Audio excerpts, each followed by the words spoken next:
Duty, honor, country dictate what you ought to be, what you can be, what you will be. The destiny of man is not measured by material computations. When great forces are on the move in the world, we learn we're spirits, not animals. Now, we are the masters of our fate. Hey there, fellas. Mike Yarbrough of Wolf and Iron here. Thanks for tuning in. I'm going to do something a little different today with this podcast. I'm not actually going to interview anyone. I wanted to do a little talk with you guys about some of the things that are going on with Wolf and Iron. Some exciting stuff coming up next year. I typically have a Manniversary of sorts article come out around August timeframe. That's when Wolf and Iron started back in 2013. So we actually just finished up my third year. So I'm starting on my fourth year, and I always like to just recap. It's helpful for me, but it's also helpful for anybody else who's out there trying to do a blogging type of thing and trying to get it off the ground and get it going and stuff like that. But I've got some other stuff I wanted to talk to you guys about along with that. I posted on Facebook a few months back, actually. I was going to have to lay low for a while and focus on some things in the home. And I wanted to give you guys more context around that. This is actually going to be the last podcast of the year for Wolf and Iron. And I mentioned back then that new content was going to be sparse and that I was going to resume at some undetermined date. There is a determined date now. That's going to be January of 2017. But I wanted to give you guys some context about what's going on in my family. One, because I think it's helpful for you guys. I know we learn a lot from each other just by talking about things that are real. I spend a lot of time on Wolf and Iron going and talking about other people from the past and things of that nature. And that's all well and good. And it helps inform us of what's going on in today's society and how to be men. But it's also helpful just to know kind of what's going on in real life and what people have to deal with and how they deal with it. So this is going to be sort of unstructured. I don't really have a script. I just have a couple of notes here in front of me.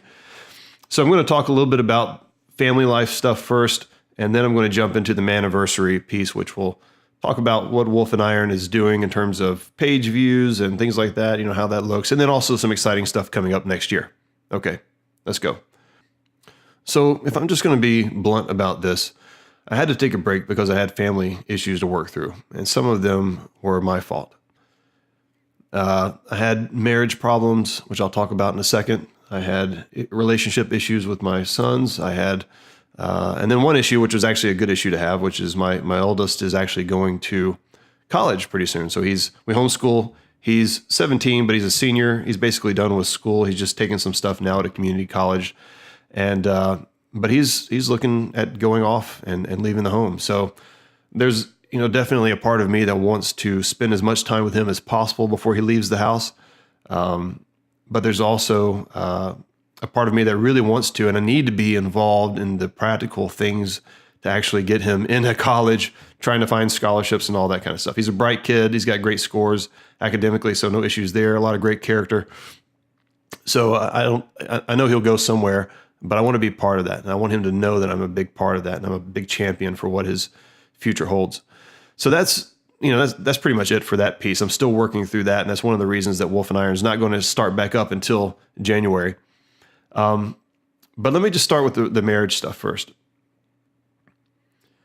Probably back in February or so, it came to light that there were some issues that I needed to work on. And my wife has issues she has to work on too. I'm not going to cover those right now because it's probably not as helpful for you guys.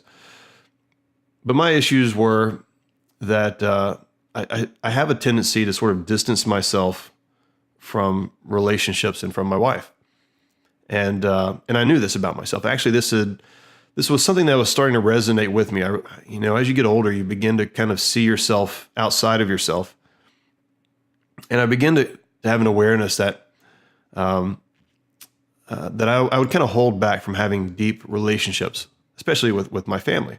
And no doubt that comes from like childhood issues, abandonment and stuff like that. But I never really put it all together.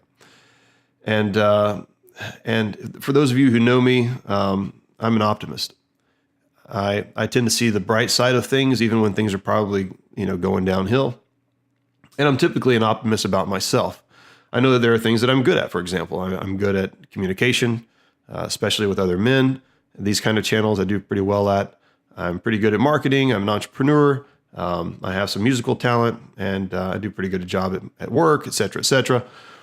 So there's a list of things where I could say, I'm a hell of a catch. But those things don't make up for the things that I'm not so good at. And I'll list those off here just as they come to mind. I'm not good at dates with my wife. I'm not good at even thinking about that we haven't been on a date in a long time and that we probably should do something rather romantic, at least by ourselves. That's the practical side of me, I think, that sort of says, no, it's not necessary because it's not work in the normal sense. I'm not good at compliments. I give people compliments, but only when they do things that are really unusual. So if my wife is, dressing up nice and she has a nice haircut and things are just pretty good, typically, she's probably not going to get a compliment from me out of the blue that says, oh, your hair looks really nice today, because it looked just like it did yesterday. And I know a lot of guys are like that too, but that's no excuse. I'm not good at family outings, like just trying to plan, let's go to the mountains or let's go do a thing. Those are more family oriented, but I think it does garner affection from our wives when we think about the family and we become family men and we're purposeful about that. I never experienced that growing up, so I certainly missed it. I certainly longed for it, but doing things as a family, going on trips and vacations and stuff is just something I never did. And so I'm not good at that. I'm not good at gifts. Actually, I'm pretty terrible at gifts. Actually, the other day we're doing we usually do shoe boxes for Operation Christmas Child. And, we don't have any girls in the house. So I said, I'm going to fill a shoebox up for a little girl, for example. And I was just terrible at picking out gifts. Like I have no idea everything I look at just looks like it's cheap crap, plastic junk that I don't want to give to anybody. And so I guess in that sense, I'm not an optimist. I'm very much a pessimist when it comes to that sort of stuff, but I'm also just not thoughtful in that realm. And that's really what it comes down to. I forget people's birthdays. I get very caught up in my own mind and in my own thoughts about what's coming up next. And I'm not very good at being present with my family. And that's something I really had to work on. And what I mean by being present is being where my family is, enjoying the moment, experiencing the moment, and not thinking about what's coming up next. Not thinking about the stuff I got to do at work or the things that I want to write about or that talk to you guys about, but just being with my family and certainly not being on my phone. So there's a lot of things that I'm not good at. And as you can kind of guess, a lot of these things relate directly to relationship stuff with my wife. And, it was one of those areas where I said, look, I don't know how to grow in this. I've actually realized for a long time that I'm not good at these things. And I've sort of said, that I'm probably not going to be very good at them. I'm probably always going to be kind of terrible at giving gifts. I'm probably not going to remember dates. That's just something that you're not going to get from me. That's what I would tell my wife. And I didn't mean it in a mean-spirited way. I was just trying to say, look, there's something broken with me probably, but I don't know how to fix it. But this all came to a head, and it really needed my attention. To be honest, my marriage was going to fail if I didn't get some help, and if we didn't get some help. So we ended up going to a counselor, and I guess counselors are something that I'm probably also not optimistic about either. I'm very skeptical about people in any kind of field like that. But we've actually been to a few in the past, and they've actually been helpful. But we started going to one, a guy, older man, really, really insightful. He just has a really good approach. And he really helped open my eyes to a lot of the things that I had going on. He helped clarify a number of the issues that I probably am experiencing in terms of not wanting to get close because of fear of future abandonment. Also probably not wanting to fully engage with my family because there's this chance that our personalities are going to be lost, or that my personality is going to be lost if I give myself over to family life, right? We don't want to get sucked in. I'm talking about men in general. Maybe it's people in general. I imagine it is. But we don't want to get so deeply sucked into family or church or anything that's organized that we don't feel like we have the ability to pull away should we choose to do so. And I think there's a deep part of me that feels that way. There's the part where I'm afraid of abandonment, probably unconsciously.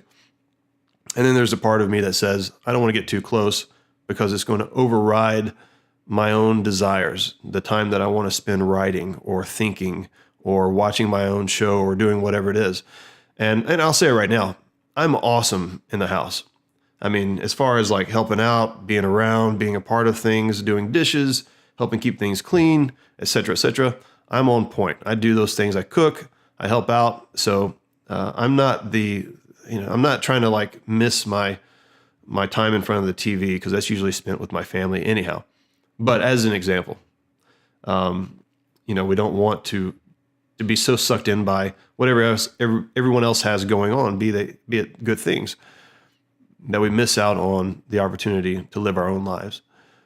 And so there's all these things going on, and I've been working through a book. It's been pretty good, actually. It looks kind of like a self-published type of thing. No knock on that, but there's some editing that could have been done to make it better. But I just recommend it to you guys if anybody else is resonating with this. It's called Thaw, Freedom from Frozen Feelings.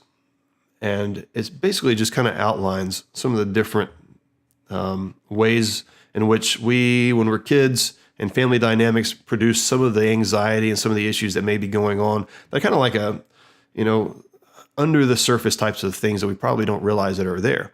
And it just puts them in a really good context. It is it's very technical in a sense, but it's very practical in that way as well. So Thaw, Freedom from Frozen Feelings, go check it out. I'm sure you can find it on Amazon or something like that. So that's going on. And like I said, that started probably in February, and we started going to a counselor, and it's been really, really good. I recommend going to talk to somebody about any issue you've got going on, and just be open to whatever they got to say. So that's been really, really good. And my marriage is back on track. Things have been great. I'm growing in areas that I didn't think that I would be able to grow in. This is probably the most change that I felt in a very long time.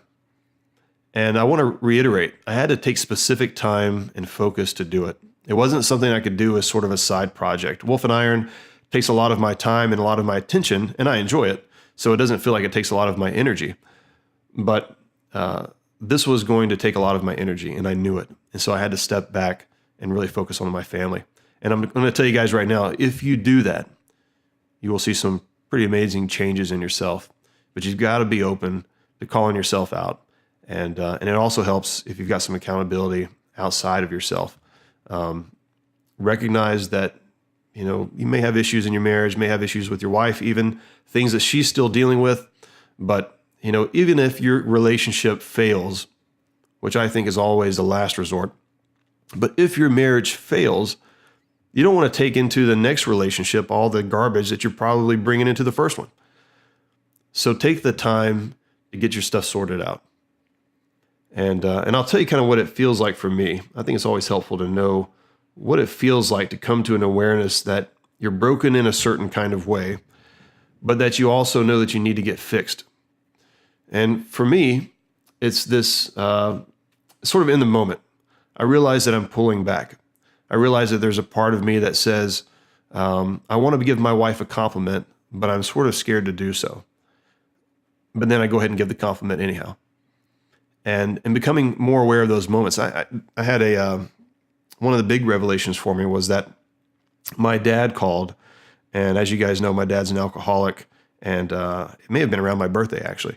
So this is probably back in April. But my dad called, left a message, and said, "Hey, I've been trying to get in touch with you. Wanted to wish you a happy birthday." And you know what? There's a part of me that didn't want to call him back. Now I love my dad. He still struggles with alcohol, but most of the time he's okay. And then I noticed the same thing with other people who would call. My grandparents, whom I love dearly and raised me. My mom, whom I love dearly as well. And these people would call and leave a message and say, "Hey, give us a call back. We just want to wish you a happy birthday," or something like that. And there's a part of me that was really hesitant to do so. And that was kind of the clue for me that that's not right. I love these people, and I often think about them. And actually, with Wolf and Iron especially, I think about my grandfather and the influence that he's had on my life. And so a lot of times before I write an article, I'm thinking about how this, it kind of brings up some childhood memory. But then also there's this desire to not connect and to just hold back. And so I've told my boys about this. They're old enough, they understand. I want them to be aware in case it's something that I've sort of passed down to them. So anyhow, a lot of really good things coming from that. I feel like my marriage is on track. I feel like things are going really well for my wife and I. And I feel like, every couple of years, it's kind of like you just have a breakthrough. There's always going to be something that happens, hopefully, that propels you forward. And a lot of times they're the do or die events. They're the things that are going to either kill your relationship, or they're the things that are going to make your relationship and make you the better for it. And so, men, have a commitment to your wife. Keep that commitment that you made at the altar, that no matter what, you're going to stay together. No matter how hard it gets, there's going to be a resolution, and you're going to work through whatever the issues are. Okay, so the second piece of my family dynamics is that my youngest son, Liam, both of my kids were born with issues with autism. And you probably wouldn't know it if you met them today. They don't seem to be any different than any other kid, but there are underlying problems that kids with autism have that usually manifest themselves when they're in a safe place, which is home. And for my youngest, it's frustration, it's anger, it's an unwillingness to change, it's an unwillingness to do chores around the house or what have you. And he's 14 years old, just for your reference. But he's had these issues pretty much all his life. When my wife and I started going to a counselor at that same office, there was another counselor that became highly recommended to us. And we took our youngest there to see him. And that's also been really good for Liam to have somebody to talk to that really gets it, right? And it's also been helpful for me because I've had to take, as part of the time that I took off from Wolf and Iron, creating new content, I also began to focus on shoring up my relationship with my son.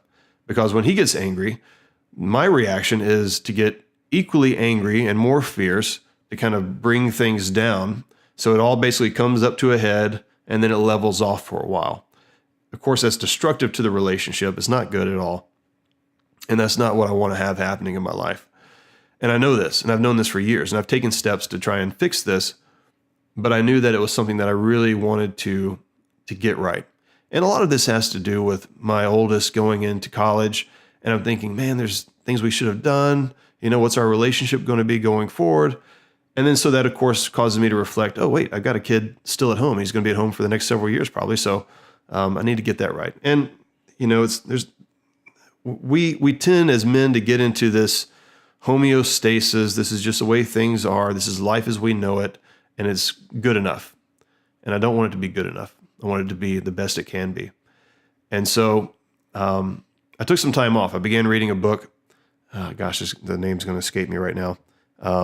It's actually written by a lady here in Charlotte. She has Asperger's, and it is called like The Secret Guide to Asperger's or something like that. Asperger Kids' Secret Guide to, I don't know, how to have normal relationships or something like that. Anyhow, I'll try to find it and post a link to it for you guys. It's been really helpful. It basically is written from her perspective. Hey, somebody with Asperger's thinks like this. And wouldn't you know it, that as my wife and I are going through this book, and my son's reading it as well, but he's not reading it with us. As we're going through this book, we see things that we do that, that she's calling Asperger's. And there's certain ways of reacting to other people's tones, certain ways of reacting to the environment. It's ways that we get stressed out when the world just seems too big. And I imagine everybody probably has this to some degree, but we could definitely see parts of ourselves in our son. And that really made it a lot easier for me to relate to him. And so much like as I go through in my relationship with my wife, and I'm thinking, okay, I want to pull back here. Let me actually go forward and move in closer. I'm doing the same thing with my son. I'm saying, okay, I want to get frustrated here, but let me just hold back and really think about it. Maybe he really is scared, or maybe he's really overwhelmed with life right now. I can't understand why he would be, but I'm going to assume that it's legitimate and he's not just being lazy or defiant or whatever. And taking that extra breath and taking that time has really been helpful. And so now I've instituted a couple of things in the family that have been really good. We have one where we do compliment night. So every time we sit down as a family at dinner, and we do almost every night, one person at the table gets complimented by everybody else, and we just rotate turns. And so basically we're going through, a week, everybody's going to get complimented once or twice throughout the week. And we try to be as unique about it as possible. So that's one thing we do. The other thing is that my son Liam and I actually have a specific time on Thursdays, but for you it could be whenever. But we have a specific time. It's just us time. We do a couple of things. One is there's a book that he's reading through called What It Means to Be a Christian. And I'm just wanting him to, he'll read a passage out of that or a piece out of that, and we'll kind of connect on that. And it's just purposeful. Like, hey, I want to guide him towards Christ and God, because ultimately that's going to be his way through a lot of the struggles that he's probably going to have dealing with life. And but also we usually go out for food or we do something kind of fun. This last Thursday, we actually went to Five Guys, got a burger and fries, and then came back home and jammed out a little bit. I play guitar, he plays drums. We kind of take turns, and it was pretty good, actually. I mean, I'm not going to say we're going to be making records or anything like that, but I never know what the future holds. So anyhow, being purposeful, really diving in, getting connected, and being present. And I can tell you right now, because this was a Saturday now as I'm recording this, so this was just last Thursday. When we came back home after having burgers and fries, and it was probably 8:15 or so, I wanted to pull away. I'd had enough of people and enough of relationships, and I was ready to just go into my cave and in my corner and just chill out and veg in front of the TV. And he made the suggestions, hey, let's go play some music upstairs. And it took concerted effort on my behalf to say, yes, let's go do that. I want to do that with you. And I knew once I got up there, I'd have a good time and it would be good. But I still feel that tug. I don't know if it'll ever go away. Maybe it will, but I'm definitely making progress in that area. So I know it's been 20 some odd minutes now that we've been talking here about my life. I hope that as I say these things, you guys are able to relate and that it means something to you to kind of know that, hey, the guy on the other end of the microphone or whatever, he doesn't have his life all together. My goal with Wolf and Iron has always been to pursue the high call, to blaze the trail as best I can, to show you the trails of other men, but to be genuine and to be open as well. So that's it. Yarbrough family life update. Things are going well, and we'll be back on track come January. So that leads into the next piece. That's the Manniversary. So like I said before, Manniversary is basically the anniversary of manliness with Wolf and Iron. I missed it this August because of family issues and things like that, and I was taking it easy on posting any new content. But I wanted to give you guys an update. Wolf and Iron has grown really, really well over the last year, and right now there's 5,000 people out on the Facebook page, which is kind of my judge in terms of the social media area. Twitter, I don't really care about. Instagram is growing, but I don't really expect it to continue growing as fast as Facebook does. And so it's growing like crazy. Actually, it's growing by several hundred people, probably 900 people or so a week at this point. And there's a few reasons for that, and I'll touch on those in a second. But also page views and things like that are way up. We're probably hitting 20,000 plus views a month now. That's up from about probably 12 or 15,000 last year. So it hasn't doubled or anything like that, but I also haven't done anything really new.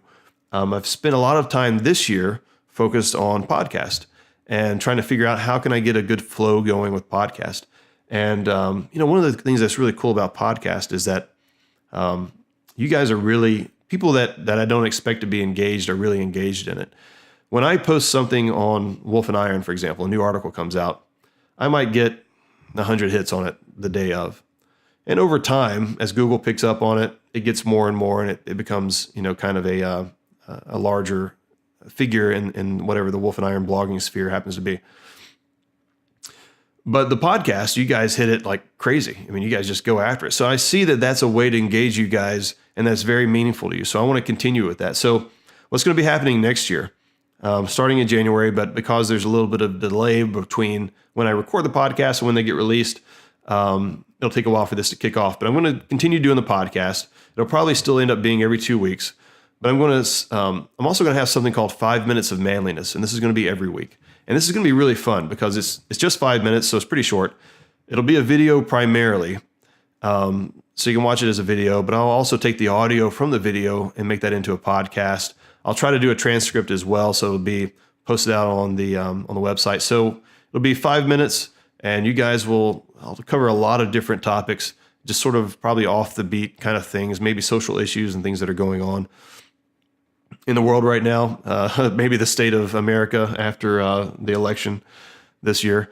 Who knows where we'll be with all that. But either way, I'm going to cover a number of things, and I'll definitely solicit you guys for ideas and questions and things like that you'd like to talk about. So that's another piece that's going to be engaging for you guys. I'm also going to continue writing articles and things like that. Also, in 2017, my book will come out. So I'm working on a book right now. It's called Tending the Fire. The current subtitle, I guess is what it would be called to it, is A Guide to Living Manfully. So Tending the Fire, A Guide to Living Manfully. And it's going to be really a foundational book for men who are trying to figure out, what does it mean to be a man? How do I kind of navigate it today? What are the things I need to be focused on? And so I'm not going to give too much away right now. I'm about 80% done with the first draft, but it's coming along really, really well. And so part of me taking a break from new stuff on Wolf and Iron is that I'm going to be able to focus more on getting this book finished. And so that'll be coming out in 2017. I've been talking about it for a while, and but you guys are going to be excited when you get a chance to read it. So right now, that's about it. I don't know what else 2017 is going to hold. I will tell you guys that I have a long-term plan, and it's this. And actually it ties back into something else I said I was going to touch on, and that is, why is Wolf and Iron growing so quickly now? So some of you guys know, if you don't all know, I started another business called Rustic and Main, where I actually create rings of all things. It doesn't, I would have never thought about I was going to grow up and make rings, but really I just wanted a chance to work with wood, do something meaningful. And I kind of found this niche where I create I create rings from historic and symbolic woods and antler and other materials. And it's a lot of fun. And the really cool thing about it is that it's a very small project at a time. And so it's not like I'm building a house or a big piece of furniture or anything along those lines. And it's growing like mad. It's really doing well. And so my goal is to continue doing Rustic in Maine, to make that a full-time thing. So I would stop doing what I do as a software developer. I would focus on doing Rustic in Maine, be able to bring some other people in to help out with that. And then also be able to schedule my day better so that I can focus on Wolf and Iron. And my ultimate goal being that I would probably do some woodworking stuff, here and there, just because I like it. But I would focus more on speaking and writing and engaging with you guys. This is the stuff that I think is really, really meaningful and is really most needed right now. But that's my plan of how to get there. And what Rustic and Maine has helped me do with Wolf and Iron is to invest some of that money into Wolf and Iron, into ads and things like that, to get the word out. So come 2017, this is actually a big thing that I was going to tell you guys about, and I just remembered. I'm actually going to start a way of making money with Wolf and Iron. I've always considered it more of a ministry. But with Rustic and Maine, what I found is that it's really nice to have income when you're doing a side project. And it gives a lot of momentum into the whole thing. And that momentum builds a lot of enthusiasm. It keeps people energized. And that's something that I really neglected to do with Wolf and Iron, mainly because I didn't know what to sell. And I'm not sure if I still do, but I know how to grow it. And I think that I'll work on what to sell piece, down the road. There's definitely going to be a store for Wolf and Iron next year, and there'll be t-shirts and things like that. But mainly, I'm going to start treating Wolf and Iron as more of a business. I've come to realize that Wolf and Iron is probably not going to grow organically beyond what it already has. And I'm going to have to continue to make a concerted effort and make an investment into its growth. And I'm probably going to call on you guys to help out with that as well. What that looks like, I have some ideas, but I'll disclose more of that later on down the road. But I'm not too concerned about it because I know you guys have asked how you can help, how you can be involved. And I know that you want to see the culture change, especially as we look at this election cycle. I mean, come on. Think about all the people, even the people that you know in your immediate circle of friends. You would probably pick out several people that could actually run the country and do a better job than those people that we've got, up there right now. And so the way these types of changes are going to come about is changed in the culture, grassroots, probably over a generation or so. It's not going to happen immediately unless there's some kind of coup and we overthrow the government or something like that, but that's probably not going to happen, unfortunately. So it's going to mean that we've got to be serious about our legacies, and we've got to be serious about building up the next generation and the generation after that, leaving a very good foundation. And I know you guys are excited about being a part of that. So there's going to be more opportunity for you guys to do that in 2017. This kind of goes into some of the things I talked about earlier on in this podcast, is my reluctance to really get in deep with people and to form relationships. There's this idea of, I want to be very self-reliant. I'm going to do it all on my own. And a lot of that stems from a desire to not get in any kind of relationship that's going to cause problems down the road, not be dependent upon someone else. Well, that's not very manly of me, right? It's really fear-based. And so I want to be engaged with you guys. That doesn't sound right. I don't want to be engaged to you guys. I want to be more involved with you guys, and I want your involvement to be more serious with Wolf and Iron. And the way that's going to happen is it's going to be more of a trust. And so lots more to come. Really cool stuff happening next year. Happy Thanksgiving, Merry Christmas, and all that good stuff. Happy New Year. And of course, it wouldn't be right if I didn't finish off by saying, keep your powder dry, and may a fair wind be always in your sails.